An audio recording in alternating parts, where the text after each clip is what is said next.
So, I see a number of problems with the plan as you've presented it to me. You're going to be assaulting violently 5 people without legal justification.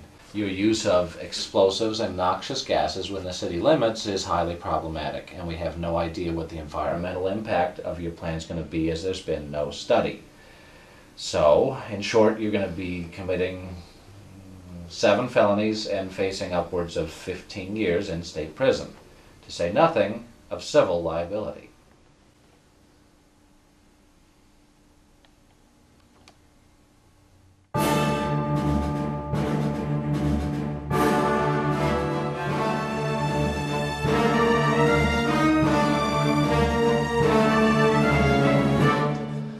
I have a very specialized practice.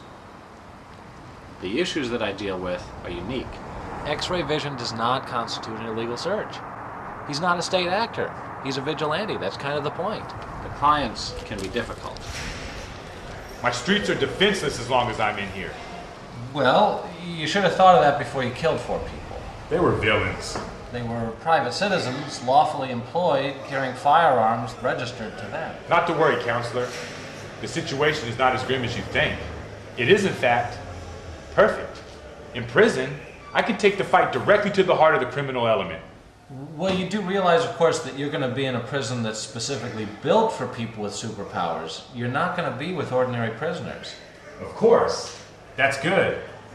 It is, in fact, even more perfect. Put me in with the supervillains. But you won't be with the supervillains. Well, prisoners are classified by their affiliation. So, when you go through classification, you're going to be identified as hero, and you're going to be put in with the other superheroes. Of course. I can go undercover. It will be, in fact, even more perfect. Dealing with true believers can be tricky. For one thing, all that hero worship can really build an ego. For another, it can be difficult to reason with someone who's spent most of their adult life believing that they're above the law. It requires a shift in focus from what is just to what is legal. So here he is, climbing up the building. Can you do that? No. Why not? Because it's someone else. That's right, it's private property, isn't it? Yeah, my kids are really interested in what I do. The people are screaming and I wouldn't say that it was necessarily screaming so much as it was pumpkin bombs. not pumpkin bombs. I like to think that at least part of that is because of me. They were fighting. Some people say that I take the fun out of being a superhero, but I firmly believe that there is a way to fight crime without breaking the law. I don't exclusively do superhero work. It's actually quite hard to make a living doing just that. You get a couple of millionaires and billionaires occasionally, but most of the people you're dealing with are working low-level jobs at newspapers or doing photography. Some of them are still in high school.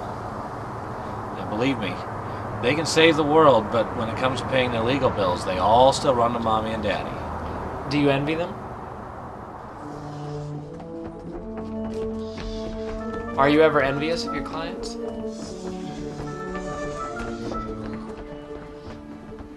No, I have superpowers.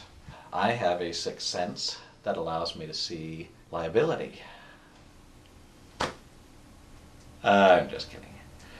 That's not a superpower. Superhero lawyer. I'm on my way.